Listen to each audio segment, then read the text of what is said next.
একজন football fan হিসেবে গঠনমূলক সমালোচনা যদি আপনার শুনতে বা বুঝতে কষ্ট হয়, হজম করতে না পারেন, এই ভিডিওটা দয়া করে আপনাদের জন্য না, বন্ধ করে দিয়ে আপনি অন্য কাজে লিপ্ত হতে পারেন। পুরো সিজন জুড়ে রিয়াল মাদ্রিদ যখন মাঠে নেমেছে, জাভি আলোনসোকে একটা সমালোচনা সবথেকে বেশি শুনতে হয়েছে, তিনি কেন কিলিয়ান এমবাপে কেন্দ্রিক পরিকল্পনা করেন। আসলে যে তার জায়গায় আপনি থাকলে কি করতেন, আমি থাকলে কি করতাম, এটা এখন একটা মেজর প্রশ্ন। আমিও সমালোচনা কম করিনি, কিন্তু এখন এই মুহূর্তে এসে বলতে হচ্ছে যে পরিস্থিতি যা দাঁড়িয়েছে, এই লোকটার তো আসলে কিছু করার নাই। কেন বলুন তো এই কথাটা বললাম? একজনের উপরে অভিযোগের তীরটা বোধ হয় সব থেকে বেশি যাবে, সেটা হলো ভিনিসিয়াস জুনিয়র। ব্রাজিলিয়ানদেরকে নিয়ে যদি গঠনমূলক সমালোচনা করা হয় তাহলে অনেকেই সেটাকে মেনে নিতে পারেন না, কিন্তু দয়া করে একটু ধৈর্য ধরেন এবং পার্ট বাই পার্ট খুলে বলি বোঝার চেষ্টা করেন। চলতি সিজনে রিয়াল মাদ্রিদ যতগুলো ম্যাচ খেলেছে, কিলিয়ান এমবাপে যতগুলো গোল করেছে, তার ধারে কাছে ভিনিসিয়াস জুনিয়র নাই।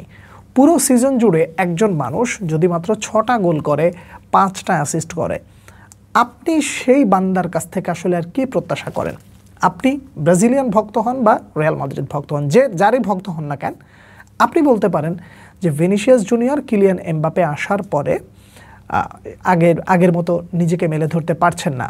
তাহলে এই জায়গাটা একটা যৌক্তিক প্রশ্ন থাকে, তাহলে ওখানে অবশ্যই সে আরও ভালো করতে পারে। কারিম বেনজেমার সাথে যেভাবে তিনি কাজ করেছিলেন, এমবাপের সাথে সে একই কাজটা করতে পারলে আরও ভালো হয়। কথা হলো, ভিনিসিয়াস জুনিয়র এখন পর্যন্ত চলতি সিজনে যে অর্জনগুলো করেছেন, সেই অর্জনগুলোর পর তিনি যদি দাবি করেন যে আমাকে 30 মিলিয়ন দিতে হবে বার্ষিক স্যালারি, তারপরেও স্পেনের ট্যাক্স বাদ দিয়ে, আপনি কি সেটা মেনে নিতে পারবেন? আপনার নিজের কাছে কি চিন্তা হয় বলুন তো? ম্যানচেস্টার সিটির বিপক্ষে কিলিয়ান এমবাপে মাঠে ছিল না, তাহলে সেখানে ভিনিসিয়াস জুনিয়র কি করলেন? আপনি, আমি, দুনিয়ার সবাই একটা জায়গায় বোধহয় দুঃখ প্রকাশ করছে রদ্রিগোকে নিয়ে। দুঃখটা কি? যে তাকে ঠিকঠাক মতন খেলানো হচ্ছে না, তাকে সময় দেওয়া হচ্ছে না। এই সমালোচনা যেমন আপনি জাভির করছেন, করাটা যেমন যৌক্তিক, একই সাথে ভিনিসিয়াসকে কেন বারবার খেলানো হচ্ছে এটা নিয়েও প্রশ্ন করা উচিত। কেন বলুন তো? পুরো সিজন জুড়ে আপনি যদি এই ধরনের পারফর্ম করেন, তাহলে ওই জায়গায় রদ্রিগো আরও বেটার পারফর্মার। যদি তাই হয়, তাহলে একজন কোচ হিসেবে আপনি কাকে খেলাবেন? যে বেটার পারফর্মার তাকেই তো খেলাবেন। সেটাই করা উচিত। এখন একজন মাদ্রিদিস্তা হিসেবে, ব্রাজিল ফ্যান না, একজন মাদ্রিদিস্তা হিসেবে একটু চিন্তা করে দেখেন তো, ভিনিসিয়াস যদি না থাকে, ওই জায়গায় যদি কিলিয়ান এমবাপে থাকে, সেন্টার ফরওয়ার্ডে যদি হালান্ডের মতন একজন স্ট্রাইকার থাকে, তাহলে রিয়াল মাদ্রিদের সমস্যা কি পরিমাণে সমাধান হয়ে যায় আপনি কি চিন্তা করতে পারেন?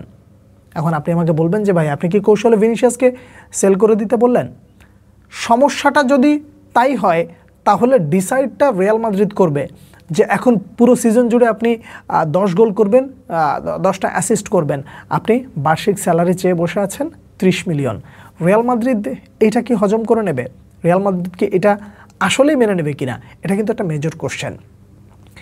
যেই ভিনিসিয়াস জুনিয়রের পারফরমেন্স খারাপ হওয়ার কারণে আপনি একটু চোখটা ওদিকে দিয়ে দিচ্ছেন, ঠিক একই সূত্রে আপনি তো কখনো রদ্রিগোর দিকটা নিয়ে প্রশ্ন তুললেন না, যে ভিনিসিয়াসের জন্য রদ্রিগোকে এই সাইডটায় জাভি আলোনসো খুব বেশি করে খেলাতে পারছে না, তাকে যদি উঠায় না হয়, সে তো মাঠের ভেতরে মেজাজ দেখাচ্ছে। ক্লাব ব্র্যান্ড ভ্যালুর দিকে তাকায়া অনেক সময় বিষয়টাকে ধামা চাপা দিচ্ছে, কিন্তু আসলে কি সবসময় ধামা চাপা দেওয়া যায়? ম্যান সিটির বিপক্ষে কিলিয়ান এমবাপে না থাকার কারণে ভিনিসিয়াস জুনিয়রের পক্ষে একটা অনেক বড় একটা সুযোগ ছিল, কিন্তু তিনি সেই সুযোগটা হেলায় হারালেন। এমবাপে থাকলে যদি ভিনিসিয়াসের পারফরমেন্সে ঘাটতি পড়ে, তাহলে এবার আপনি আমাকে বলেন যে এমবাপে তো ম্যান সিটির বিপক্ষে ছিল না, ভিনিসিয়াস জুনিয়র কি করলেন? আরও একটা যৌক্তিক প্রশ্ন করি, আপনি রদ্রিগোর জন্য যেভাবে মায়াকান্না করেন, এই মায়াকান্নাটা যৌক্তিক, আমিও করি, তাকে কেন সুযোগ দেওয়াটা হয় না? কিন্তু একটু চিন্তা করে দেখেন তো, ব্রাহিম দিয়াসকে ঠিকঠাক মতো সুযোগ পাচ্ছে না, তাহলে তার জন্য কি আপনার হৃদয় কখনো পুড়েছে? পুড়লে তো ওই জায়গায় আরও একটা মানুষ অবহেলিত হচ্ছে, তাকে নিয়েও আপনার একটু মন খারাপ করার কথা। তো সামগ্রিক দিক থেকে চিন্তা করলে কিছু সমালোচনা আপনাকে মেনে নিতে হবে, তার কারণ হলো ভিনিসিয়াস জুনিয়র কিলিয়ান এমবাপ্পের সাথে থেকে গোল করতে পারছেন না, সাথে না থেকে গোল করতে পারছেন না। কি বলে, কার্লো আনচেলত্তির মানে আন্ডারে গিয়ে যে এখন সেই আহামরি ভিনিসিয়াসকে দেখা যাচ্ছে, তেমনও নয়। তাহলে ভিনিসিয়াস জুনিয়র চলতি মৌসুমে আর কী দেবেন?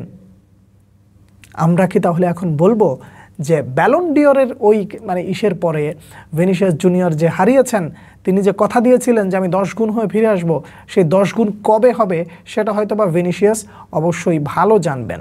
দেখুন, ভিনিসিয়াসের কার্যক্ষমতা নিয়ে আমি দ্বিমত করছি না, কিন্তু তার এই জায়গাটা মানে সে যদি নিজে এই সমস্ত জিনিসগুলোকে যদি ফোকাস না করে এভাবে হেলায় হারায়, তাহলে সেটা সত্যিই দুঃখজনক হবে। সমস্যাটা শুধুমাত্র জাভি আলোনসোরই না, প্লেয়ারদেরও দায়ভার আছে, সেটা ফুটে উঠল ম্যান সিটির বিপক্ষে ম্যাচে। ডিফেন্স খারাপ ছিল, ডিফেন্সের দোষ আপনি দিতে পারেন, কিন্তু ভিনিসিয়াসের দায়টা আপনি যদি এড়িয়ে যান, তাহলে আপনি যে কোনো একটা দলের একেবারে সোজা সাপটা বলি, আপনি ব্রাজিলের এমন অন্ধভক্ত যে আপনি সমালোচনা নিতে পারেন না। সমালোচনা কেন নিতে পারবেন না ভাই? একজন মানুষ যদি মানে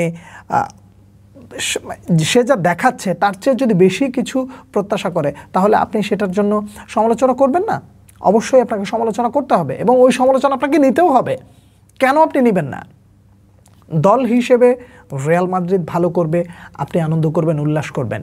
এখন বলতে পারেন যে ভাই 1-2 ম্যাচ খারাপ করলেই মানে ভিনিসিয়াসের বিরুদ্ধে লেগে যায় না। ভাই, ভিনিসিয়াসের মানে 1-2 ম্যাচ খারাপ করলে তার বিরুদ্ধে লাগা হয় নাই।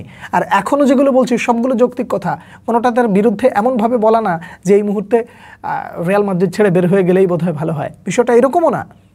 সমস্যাটা হলো আপনি যেই ডিমান্ড করেন, আপনার যেই ভ্যালু, আপনি মাঠের ভেতরে যা করতে পারেন এ ব্যাপারে আমরা অবগত, কিন্তু সেই জিনিসটা এভাবে দিনের পর দিন যদি মানে হারিয়ে যায়, তাহলে শুধুমাত্র কোচের দায় দিয়েও লাভ নেই। এই জায়গাটায় যদি ভিনিসিয়াস জুনিয়রকে অন্ততপক্ষে 4-5টা ম্যাচ বসিয়ে দিয়ে রদ্রিগোর যদি কনসিস্টেন্টলি যদি খেলানো হয়, তাহলে আমার মনে হয় যে সে আরও বেটার পারফর্ম করতে পারত। উইথ কিলিয়ান এমবাপ্পে ভিনিসিয়াস জুনিয়রকে জ্বলে উঠতে হবে। যদি না পারেন, তাহলে সিজন শেষে তার জন্য রিয়াল মাদ্রিদ অন্য কোনো রাস্তার দেখবে কিনা বা তার জন্য দরজাটা খুলে দেবে কিনা, সেটা এই মুহূর্তে অনেক বড় একটা প্রশ্ন হয়ে দাঁড়িয়েছে। রদ্রিগোর উপরে খুশি হয়েছে পেপ গার্দিওলা, জাভি আলোনসো খুশি হয়েছে। ভিনিসিয়াস জুনিয়রের কপাল পড়ার আগে যদি এই সমস্যাগুলো যদি তিনি সমাধান না করেন, তাহলে অদূর ভবিষ্যতে সমস্যা আরও জটিল হবে। তার জন্য পরিস্থিতি ঘোলাটা হবে ছাড়া ভালো হবে না। শেষ পর্যন্ত কোথায় যাবেন? অর্থের বিনিময়ে সৌদি আরব। কেরিয়ারের এখন যেই জায়গাটায় আছেন, সৌদি আরবে গিয়ে কতটা উন্নতি করতে পারবেন সেটা আপনিই ভালো জানেন। ডিসিশনটা দিন শেষে আপনার। জবাবটা মাঠে দিবেন নাকি অন্য কিছু করবেন, সেটা আসলে সময়ের উপরে ছেড়ে দিতে হবে। ভিনিসিয়াস জুনিয়রের গঠনমূলক সমালোচনা আপনার শুনতে খারাপ লাগতে পারে, সেটা হোক ব্রাজিলের জন্য, সেটা হোক ভিনিসিয়াসের জন্য।